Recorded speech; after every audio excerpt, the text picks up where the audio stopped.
17:2 का महावाक्य है।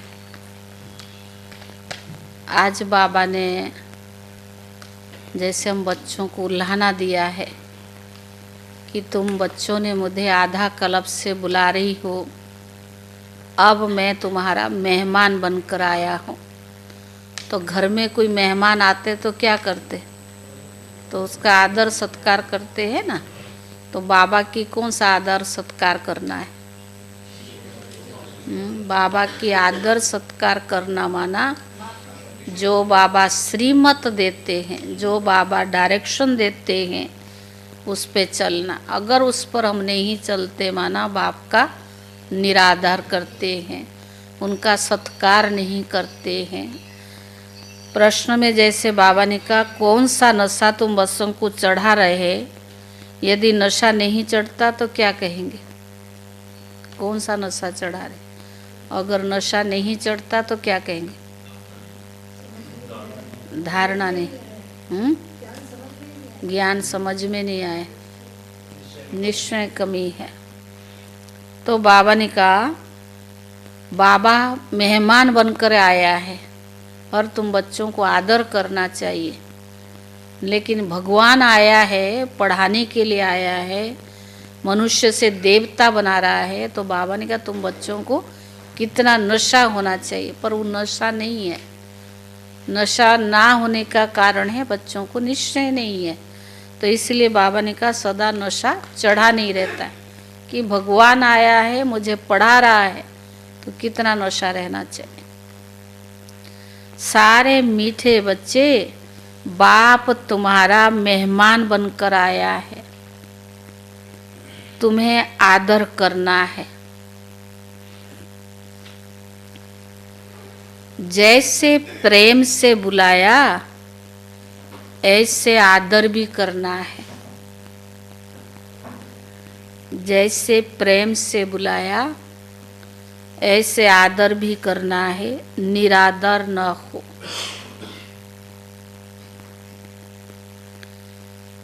प्रश्न है, कौन सा नशा तुम बच्चों को सदा चढ़ा रहना चाहिए?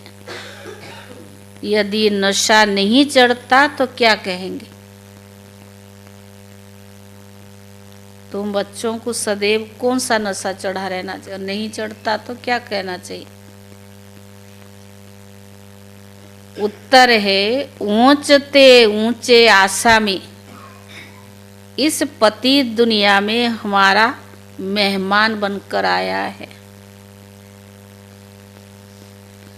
ऊंचते ऊंचे ऊंची आसामी इस पति दुनिया में हमारा मेहमान बनकर आया है। यह नशा सदा चढ़ा रहना चाहिए।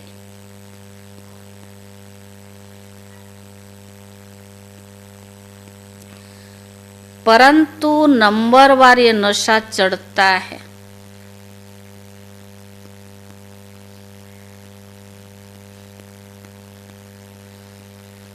कई तो बाप का बनकर भी संशय बुद्धि बन हाथ छोड़ जाते हैं। कई तो बाप का बनकर भी संशय बुद्धि बन हाथ छोड़ जाते हैं। तो कहेंगे इनकी तकदीर। ओम शांति। ओम शांति 2 बारी कहना पड़े। ओम शांति, ओम शांति 2 बारी कहना पड़े। यह तो बच्चे जानते हैं कि एक है बाबा, दूसरा है दादा, दोनों इकट्ठे हैं ना। भगवान की महिमा भी कितनी ऊंची करते हैं, परंतु अक्षर कितना सिंपल है। गॉड फादर, सिर्फ फादर नहीं कहेंगे, गॉड फादर। वह है ऊंचते ऊंचा, उनकी महिमा भी बहुत ऊंची है। उनको बुलाते भी है पतित दुनिया में। खुद आकर बतलाते कि मुझे पति दुनिया में ही बुलाते हैं। परंतु पतित पावन वो कैसे हैं, कब आते हैं, यह किसको भी पता नहीं है। आधा कल्प सतयुग त्रेता में किसका राज्य था? खोल दो उसको, खोल दो, बंद नहीं। कैसे, बावन का कैसे हुआ किसको भी पता नहीं है। पतित पावन बाप आते भी जरूर है। उनको कोई पतित पावन कहते, कोई लिबरेटर भी कहते हैं। पुकारते स्वर्ग में ले चलो, सबसे ऊंचते ऊंचा है ना। उनको पति दुनिया में बुलाते हैं, हम भारतवासियों को आकर श्रेष्ठ बनाओ। उनका पोजीशन कितना बड़ा है, हाईएस्ट अथॉरिटी है ना। उनको बुलाते हैं जबकि रावण राज्य है। नहीं तो इस रावण राज्य से कौन छुड़ावे। वह सब बातें तुम बच्चे सुनते हो तो तुम बच्चों को नशा भी चढ़ना चाहिए। इसमें धारणा की बात है, तकदीर की भी बात है। अगर सुनकर धारण नहीं करते हैं तो अभी भी नशा नहीं चढ़ेगा, और तकदीर में नहीं है तो धारणाएं भी नहीं होती है। तो बाप है बहुत बड़ी आसामी। तुम्हारे में भी कोई कोई को पूरा निश्चय रहता है। निश्चय अगर सबको होता तो संशय में आकर भागते क्यों। बाप को भूल जाते हैं, बाप के बने फिर बाप के लिए कोई संशय बुद्धि में नहीं हो सकता। परंतु ये वंडरफुल है। गायन भी आश्चर्यवत बाबा को जानती, बाबा कहती, ज्ञान सुनंती सुनवांती। ओहो माया फिर भी संशय बुद्धि बनवाती। बाबा समझाते नहीं, भक्ति मार्ग में शास्त्र में कोई भी सार नहीं है। बाप कहते मुझे कोई भी जानते नहीं है। तुम बच्चों में भी मुश्किल कोई ठहर सकते हैं। तुम भी फील करते हो, वो याद स्थायी ठहरती नहीं है। हम आत्मा बिंदी है, बाबा भी बिंदी है। वह हमारा बाप है, उनको अपना शरीर तो है नहीं। तुम्हारे शरीर के नाम बदलते हैं, शरीर पर ही तो नाम पड़ते हैं ना। शादी होती है तो नाम बदल जाता है, फिर नाम पक्का करा लेते। तो अब बाबा कहते तुम पक्का कर लो कि हम आत्मा है। शादी से पहले कुछ नाम होता, शादी में बदल देते हैं तो उनका नाम वो पक्का हो जाता है। तो ऐसे बाबा ने कहा तुम भी क्या पक्का कर लो। पहले हम शरीर में थे, शरीर के भान में थे, बाबा की बने तो हम आत्मा है। तो बाबा ने कहा हम आत्मा बिंदी है, बाबा भी बिंदी है। वह हमारा बाप है, उनको अपना शरीर नहीं है। कहते मैं इस तन द्वारा आधार लेता हूँ, मेरा नाम शिव है। मुझ आत्मा का नाम कभी बदलता नहीं है। कहते मैं इस तन का आधार लेता हूँ, मुझ आत्मा का नाम कब बदलता नहीं। तुम्हारे शरीर का नाम बदलते हैं, शरीर पर ही तो नाम पड़ते हैं ना। जैसे शादी होती है नाम बदल जाता है, फिर वो नाम पक्का कर लेते हैं। और बाबा कहते तुम भी यह पक्का कर लो, हम शरीर नहीं आत्मा है। यह बाबा ने ही परिचय दिया है। जब जब अत्याचार और ग्लानि होती है तब तब मैं आता हूँ। कोई अक्षर को भी पकड़ने नहीं है। बाबा खुद कहते मुझे पत्थर ठिक्कर में ठुक कर ग्लानि करते हैं। यह भी नई बात नहीं, कलप कलप ऐसे पतित बन और ग्लानि करते हैं, तभी मैं आता हूँ। कलप कलप का ये पाठ है, इसमें अदली बदली नहीं हो सकती है। ड्रामा में नोंद है ना। तुमको कोई कहते हैं सिर्फ भारत में ही आता है, क्या भारत सिर्फ स्वर्ग बनेगा? हाँ, यह तो अनादि अविनाशी पाठ हो गया है ना। बाबा कितना ऊंचते ऊंचा है। पतितों को पावन बनाने वाला बाप कहते मुझे बुलाते भी पति दुनिया। बाबा को स्वर्ग में थोड़ी बुलाते, पावन दुनिया में। मैं भी तो सदा पावन हूँ, मुझे पावन दुनिया में बुलाना चाहिए ना, परंतु नहीं। पावन दुनिया में बुलाने की दरकार ही नहीं, पति दुनिया में ही बुलाते कि आकर हमें पावन बनाओ। मैं कितना बड़ा मेहमान हूँ, आधा कल्प से मुझे याद करते आए हो। यहाँ कोई बड़े आदमी को बुलाएंगे करके 1-2 वर्ष बुलाएंगे, फलाना इस वर्ष नहीं तो दूसरे वर्ष आएगा। इनको तो आधा कल्प से याद करते आए हैं। इनके आने का पाठ तो फिक्स हुआ पड़ा है, यह किसको भी पता नहीं है। बहुत ऊंचते ऊंचा बाप है, एक और से प्रेम से बुलाते हैं, दूसरी और महिमा भी बाबा ने कहा, दूसरी और महिमा में दाग भी लगा देते। ऊंचते कहते ना, ऊंचा तेरा नाम, ऊंचा तेरा काम, ऊंचा तेरा धाम। और ऊंचते ऊंचा दूसरी तरफ क्या कहते, भगवान सर्वव्यापी है, ठीक कर भीतर में है।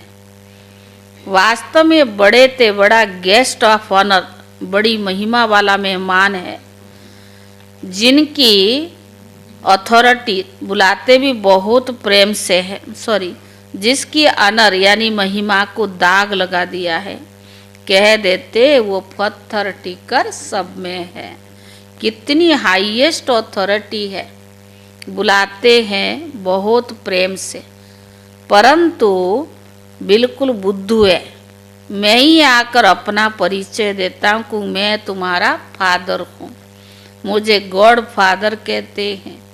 जब सब रावण की कैद में हो जाते तभी बाबा को आना होता है, क्योंकि सब भक्तियाँ हैं अथवा ब्राइड सीताएँ हैं।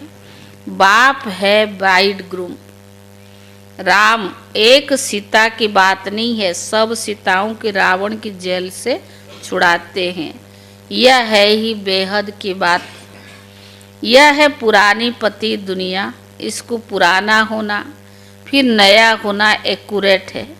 यह शरीर आदि तो कोई जल्दी पुराने हो जाते हैं, कोई जास्ती टाइम चलते हैं। यह ड्रामा में एक्यूरेट है। यह शरीर आदि कोई जल्दी पुराने हो जाते हैं ना, पूरे 5000 वर्ष के बाद फिर मुझे ही आना पड़ता है। मैं ही आकर अपना परिचय देता हूँ और सृष्टि का राज भी समझाता हूँ। किसको भी ना मेरी पहचान है, ना ब्रह्मा विष्णु की है, ना लक्ष्मी नारायण की है, ना राम सीता की पहचान है। ऊंचते ऊंचा एक्ट्रेस ड्रामा के अंदर ही तो यही है तो मनुष्य की बात। कोई 8-10 भुजा वाले मनुष्य नहीं है। विष्णु को 4 भुजा क्यों दिखाते हैं, रावण के 10 शीश क्या है, ये किसको भी पता नहीं है। बाप ही आकर सारे वर्ल्ड के आदि मध्य अंत की नॉलेज बताते हैं। कहते हैं मैं हूँ बड़े ते बड़ा गेस्ट। कौन है गेस्ट? शिव बाबा। बाबा खुद कहते मैं हूँ बहुत बड़े ते बड़ा गेस्ट, परंतु गुप्त गेस्ट, दिखाई थोड़ी पड़ता है। तो बाबा ने कहा यह भी सिर्फ तुम जानते हो, परंतु बाबा हमारा गुप्त गेस्ट है, बहुत बड़ा मेहमान है। तुम बच्चे जानते हो, परंतु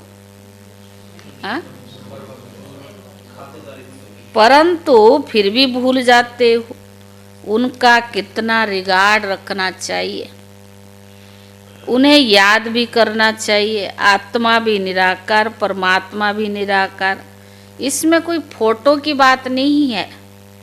तुमको तो बाबा ने कहा तुमको तो आत्मा निश्चय कर बाप को याद करना है, दे अभिमान छोड़ना है। तुम्हें सदैव अविनाशी चीज़ों को देखना चाहिए।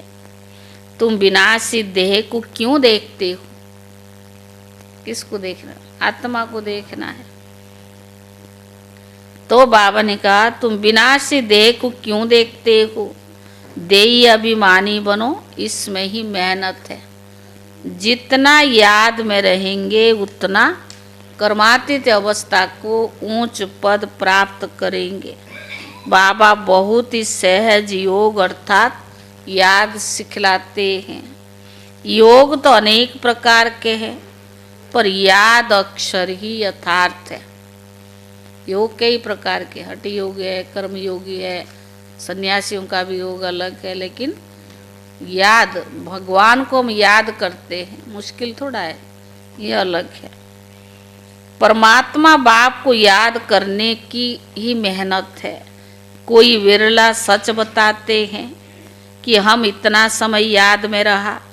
याद करते ही नहीं तो सुनाने में भी लज्जा आती है। लिखते भी है सारे दिन में 1 घंटा याद में रहे, तो लज्जा तो आनी चाहिए ना। वो भगवान हमको 21 जन्मों की बादशाही देता, हम मुश्किल ही उसको 1 घंटा याद कर पाते, तो बाबा ने कहा लज्जा आनी चाहिए। ऐसा बाप जिसको रात दिन याद करना चाहिए, और हम सिर्फ 1 घंटा याद करते हैं, पर इसमें बड़ी गुप्त मेहनत है। बाबा को बुलाते हैं, दूर से आने वाला है तो गेस्ट हुआ ना, कौन हुआ? भगवान गेस्ट हुआ। बाबा कहते मैं नई दुनिया का गेस्ट नहीं बनता हूँ, आता ही हूँ पुरानी दुनिया में, नई दुनिया की स्थापना करता हूँ ना। यह पुरानी दुनिया नहीं बनाता हूँ, आत्मा ही पुरानी दुनिया में हूँ, नई दुनिया की स्थापना आकर करता हूँ।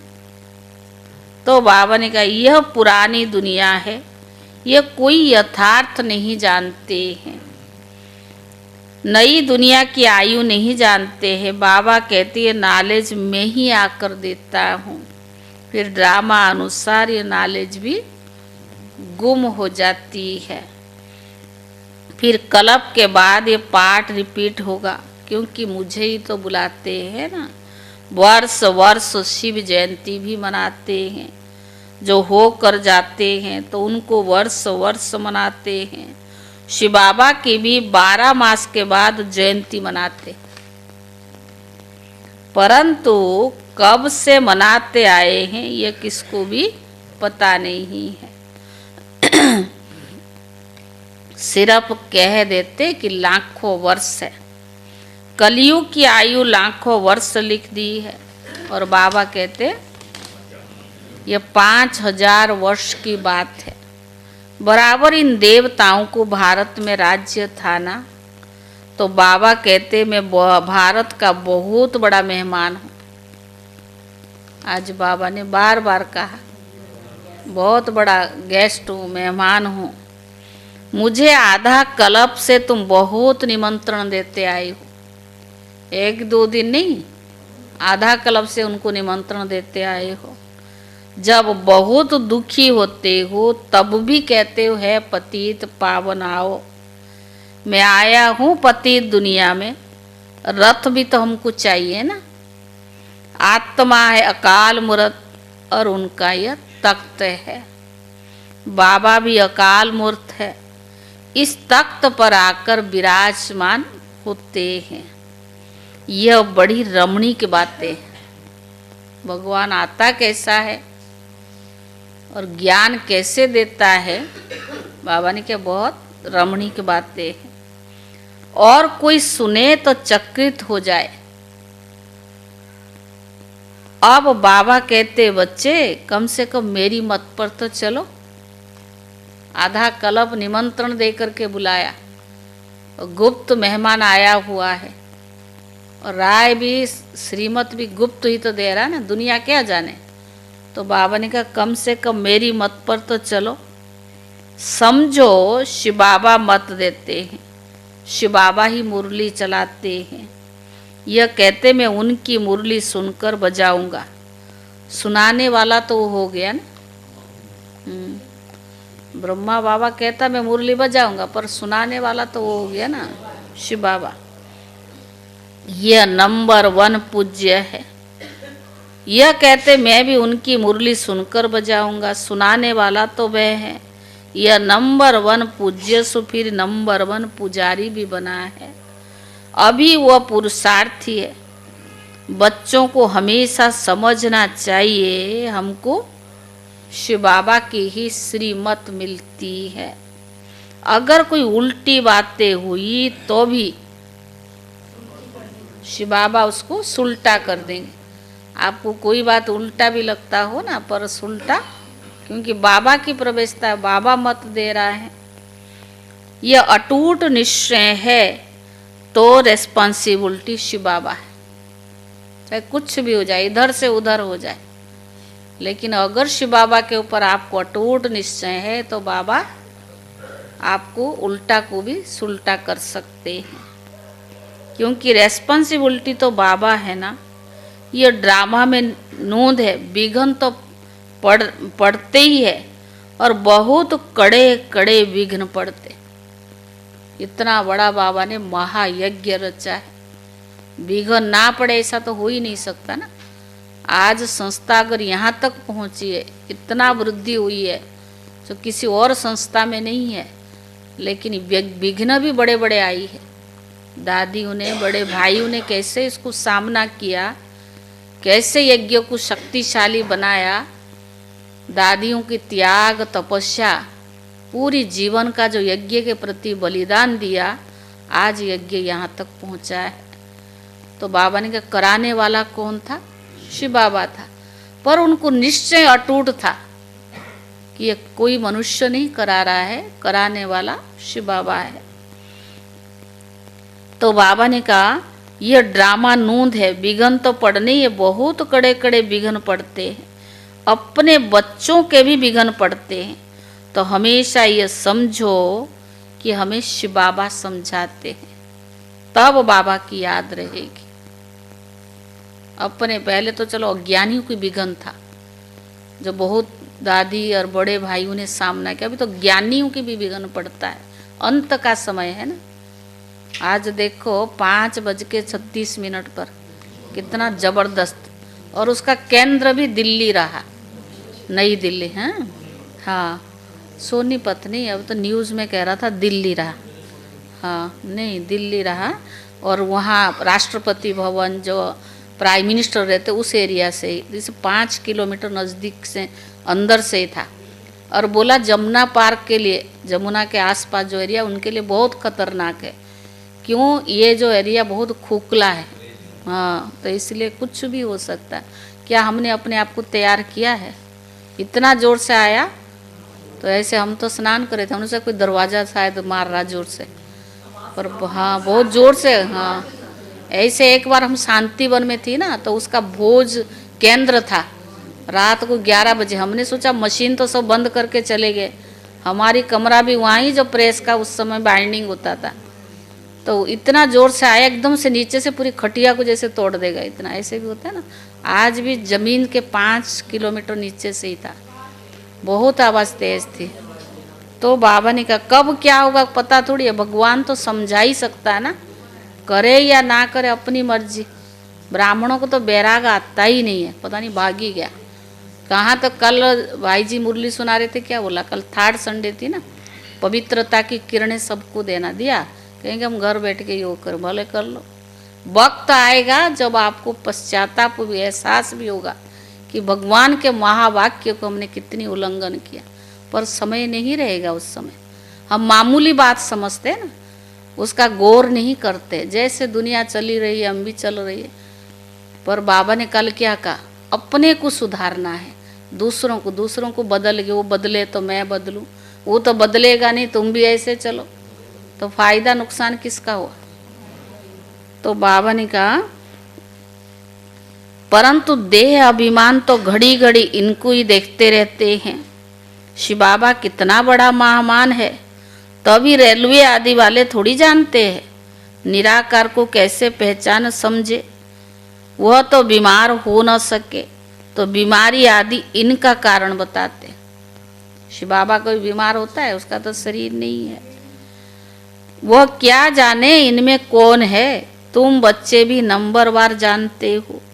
वह सभी आत्माओं का बाप, और यह प्रजापिता मनुष्य का बाप है।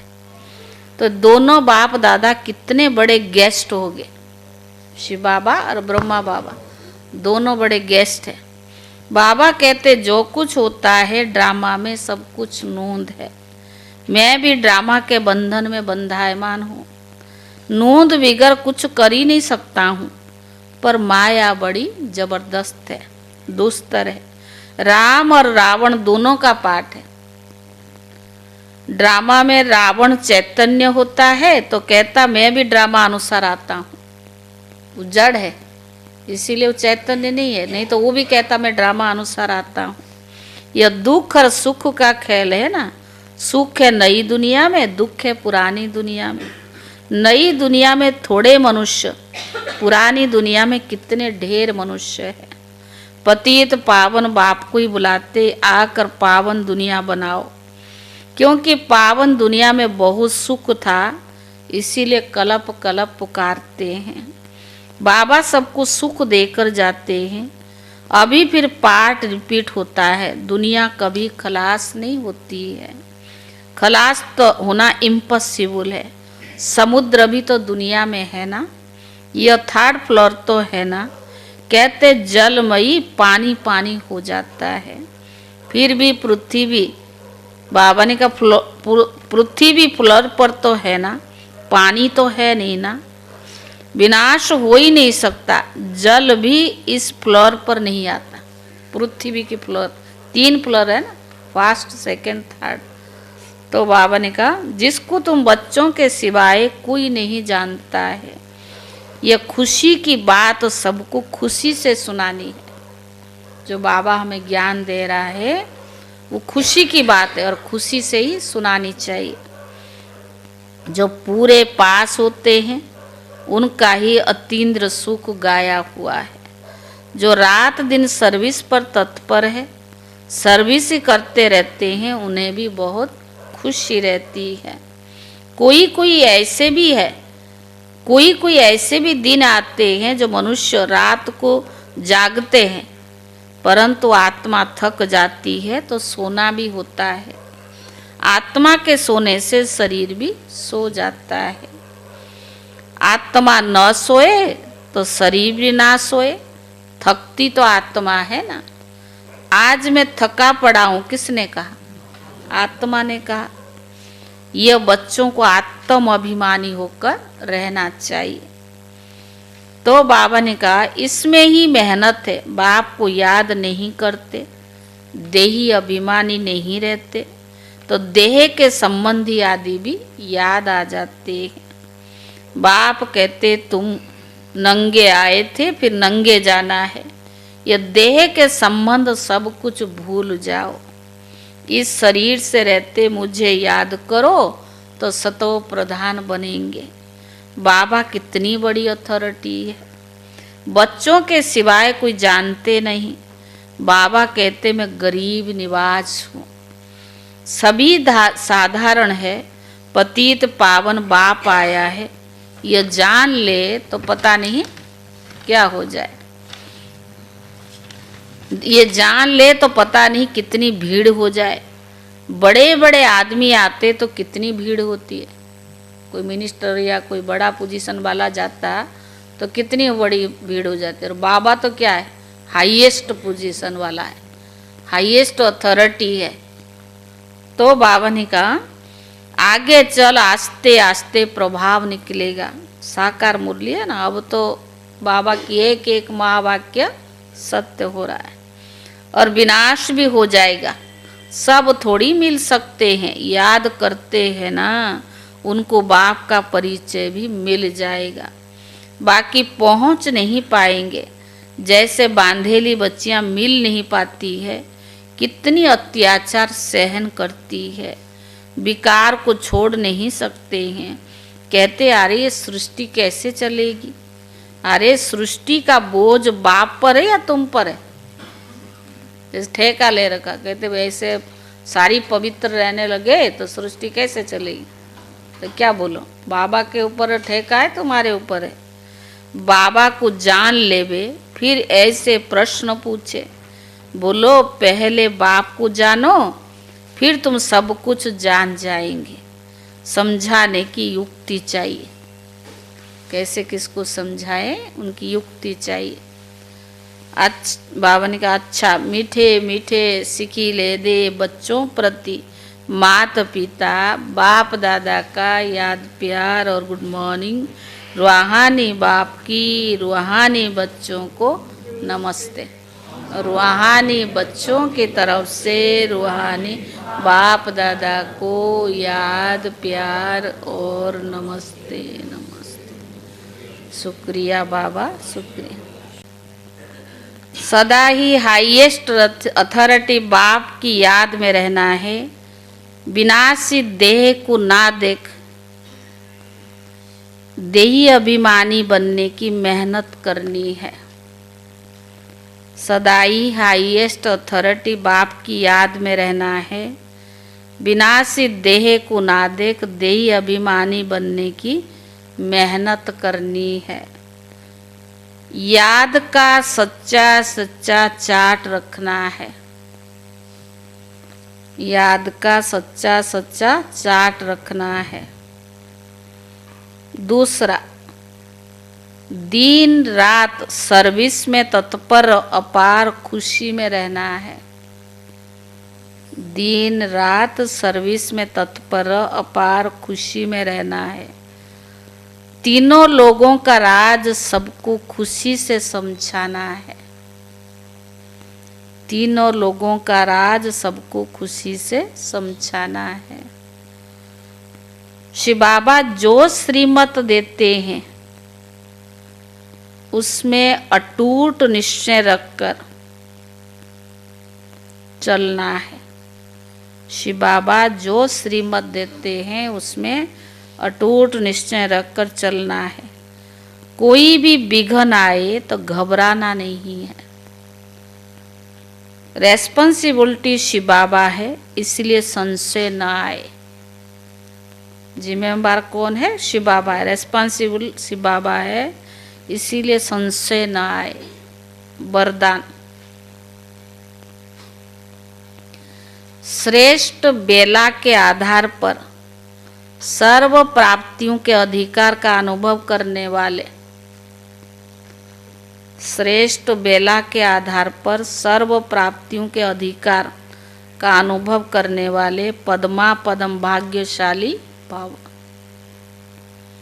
श्रेष्ठ बेला के आधार पर सर्व प्राप्तियों के अधिकार का अनुभव करने वाले पद्मा पदम भाग्यशाली भव। जो श्रेष्ठ बेला में जन्म लेने वाले भाग्यशाली बच्चे हैं, वह कल्प पहले की टचिंग के आधार पर जन्मते ही अपनेपन का अनुभव करते हैं।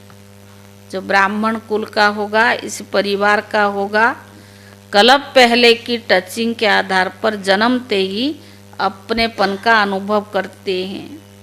वो जन्म से ही सर्व प्रॉपर्टी के अधिकारी होते हैं। जैसे बीज में सारे वृक्षों का सार समाया हुआ है, ऐसे नंबर 1 बेला वाली आत्माएं सर्व स्वरूप की प्राप्ति के खजाने के आते ही अनुभवी बन जाते हैं। वे कभी ऐसे नहीं कहेंगे सुख का अनुभव होता है, शांति का नहीं। शांति का होता, सुख का व शक्ति का नहीं। सर्व अनुभवों से संपन्न होते हैं। स्लोगन, अपने प्रसन्नता की छाया से शीतलता का अनुभव कराने के लिए निर्मल और निर्माण बनो। अपने प्रसन्नता की छाया से शीतलता का अनुभव कराने के लिए निर्मल और निर्माण बनो। अव्यक्त इशारे, एकांत प्रिय बनो, एकता और एकाग्रता को अपनाओ। सर्व संबंध, सर्व रचनाएं एक से लेने वाला ही एकांत प्रिय हो सकता है। जब एक द्वारा सर्व रचनाएं प्राप्त हो सकती है तो अनेक तरफ जाने की आवश्यकता ही क्या है।